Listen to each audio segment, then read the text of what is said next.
Economy. Senator Sanders, today the House of Representatives voted for a new bipartisan trade agreement among the United States, Canada, and Mexico. It was supported by union-friendly leaders like Speaker Nancy Pelosi and big labor groups like the AFL-CIO. They say it is going to be a big job creator. Senator, my question is, will you support this deal? And if not, why not? Judy, you're talking to somebody who, unlike some of my colleagues here, voted against NAFTA, voted against PNCR with China, two agreements that cost us over 4 million decent-paying jobs. Now, I don't agree with your statement that people think this is going to be a great job creator. This is a modest improvement over what we have right now. It would allow, hopefully, Mexican workers to organize into unions, independent unions, and be able to negotiate decent contracts. But at the end of the day, in my view, it is not going to stop outsourcing. It is not going to stop corporations from moving to Mexico, where manufacturing workers make less than $2 an hour. What we need is a trade policy that stands up for workers, stands up for farmers, and by the way, the word climate change, to the best of my knowledge, is not discussed in this new NAFTA agreement at all, which is an outrage. So no, I will not be voting for this agreement, although it makes some modest improvements. Senator Klobuchar? I have a different view.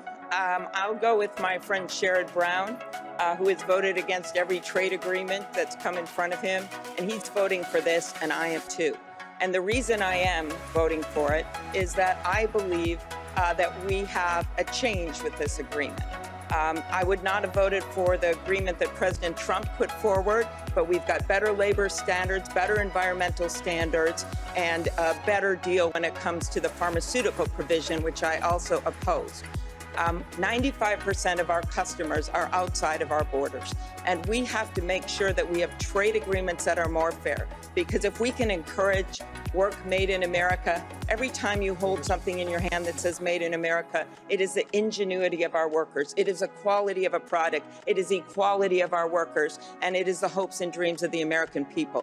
I think this agreement, while Senator Sanders is correct, there are some issues with it, is much better than the one originally proposed. And for those farmers in the Midwest, and for those people that have been hurt by the fact that we will not have a trade segment with Mexico and with Canada and the United States, I think that this is a much better deal. All right, we can pull some of I see some other hands up. I want to move to the next question, and you can bring in, I think, your points with this. But this one I'm going to initially address to Vice President Biden, and that is the overall U.S. economy right now looks strong.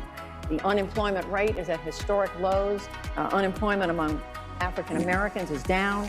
The markets are booming. Wages, while not growing as much as many would like, they're still doing about as well as they were in the Obama-Biden era. My question to you, Mr. Vice President, is what is your argument to the voter watching this debate tonight who may not like everything President Trump does, but they really like this economy and they don't know why they should make a change? Well, I don't think they really do like the economy. Go back and talk to the old neighbors in the middle-class neighborhoods you grew up in. The middle class is getting killed. The middle class is getting crushed. And the working class has no way up as a consequence of that. You have, for example, farmers in the Midwest, 40% of them couldn't pay their bills last year. You have most Americans, if they received a bill for $400 or more, they'd have to sell something or borrow the money. The middle class is behind the eight ball. We have to make sure that they have an even shot. We have to eliminate a significant number of these god-awful tax cuts that were given to the very wealthy. We have to invest in education. We have to invest in health care. We have to invest in those things that make a difference in the lives of middle-class people so they can maintain their standard of living. That's not being done. And the idea that we're growing, we're not growing. The wealthy, very wealthy are growing. Ordinary people are not growing. They are not happy with where they are, and that's why we must change this presidency now. Mayor Buttigieg, is that your assessment? Yes, where I live, folks aren't measuring the economy by how the Dow Jones is looking. measuring the economy by how they're doing. When you're doing the bills at the end of the month at your kitchen table, and you find that even if your wages have gone up, it's not nearly going as fast as the cost of health and housing. This economy is not working for most of us, for the middle class, and I know you're only ever supposed to say middle class and not poor in politics, but we've got to talk about poverty in this country. There is not one county in the United States of America where someone working full-time at the minimum wage can afford a 2-bedroom apartment. In most places, not even a 1-bedroom apartment. The biggest problem in our economy is simple. People are not getting paid enough. That is not the result of some mysterious cosmic force. It's the result of bad policy, and we've got to change it by raising wages and empowering workers. Mr. Yang. Mr. Yang. GDP and corporate profits are at record highs in America today. Also at record highs, depression, financial insecurity, student loan debt, even suicides and drug overdoses. It has gotten so bad that our life expectancy as a country has declined for the last 3 years because suicides and drug overdoses have overtaken vehicle deaths for the first time in American history. The fact is, this unemployment rate and GDP have very little relationship with people's lived experience on the ground. If you're a recent college graduate, you have a 40% chance of doing a job that doesn't require a college degree. That doesn't show up in the headline unemployment rate, nor does all of the families that are working 2 or 3 jobs to get by. Senator Warren, you have your hand up, I do. and I have a question for you. Well, I want to ask Go this ahead. question. Go ahead. Because here's the problem. I'm proud to stand on a stage with Democrats who understand that a rising GDP, rising corporate profits is not being felt by millions of families across this country. I'm proud to stand on a stage with people who see that America's middle class is being hollowed out and that working families and poor people are being left behind. What we need to talk about, though, is why that has happened. And the answer is we've got a government that works great for those with money and doesn't work for much of anyone else. We have a government that works great for giant drug companies, just not for someone trying to fill a prescription. Works great for people who want to make money at private prisons and private detention centers at our border, just not for the people whose lives are torn apart. Works great for giant oil companies that want to drill everywhere, but not for the rest of us who see climate change bearing down upon us.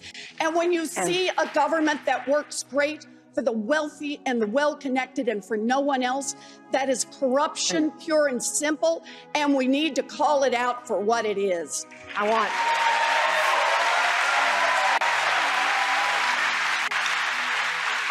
want Senator Sanders, if you would, a brief response, and then I have another question. Look, here's the response. Trump goes around saying the economy is doing great. You know what? Real inflation accounted for wages went up last year? 1.1%. That ain't great.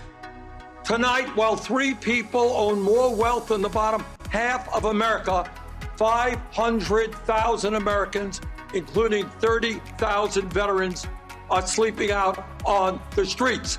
Today in America, we have the highest rate of childhood poverty of almost any major country on earth. More income and wealth inequality since the 1920s. We need an economy that works for working families, not just the 1%. That is what our campaign is about. Senator Warren, I have a question for you. Every candidate on the stage has proposed tax increases on the wealthy, but you have especially ambitious plans that, apart from health care, would hike taxes an additional $8 trillion over the decade, the biggest tax increase since World War II. How do you answer top economists who say taxes of this magnitude would stifle growth and investment? Oh, they're just wrong.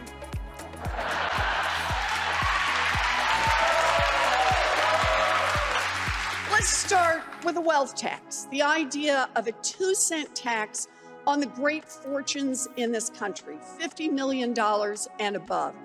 For 2 cents, what can we do? We can invest in the rest of America. We can provide universal child care. early childhood education for every baby in this country aged 0 to 5. Universal pre-K for every 3-year-old and 4-year-old, and raise the wages of every child care worker and preschool teacher. We can do even more for our public schools, for college graduates. We can cancel student loan debt. But think about the economic impact of that.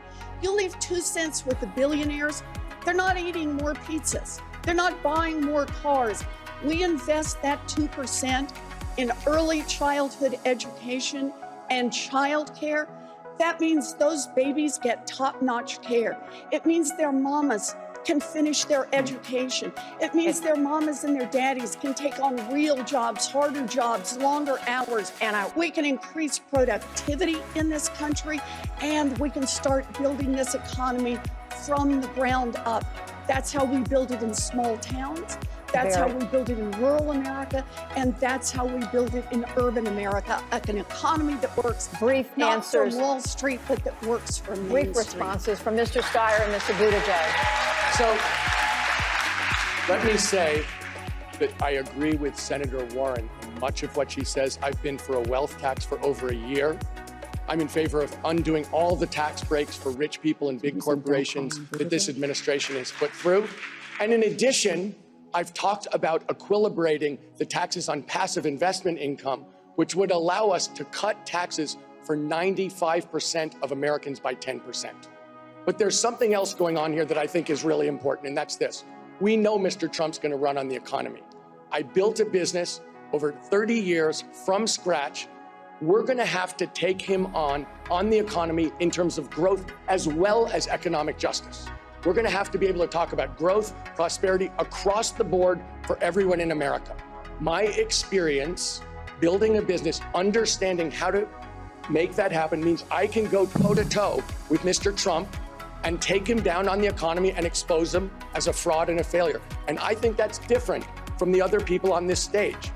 I think we need a different, unconventional way of attacking a different, unconventional president who actually went after the best prepared candidate in American history and beat her. Mayor Buttigieg. We're also right now, I think we're being offered a false choice.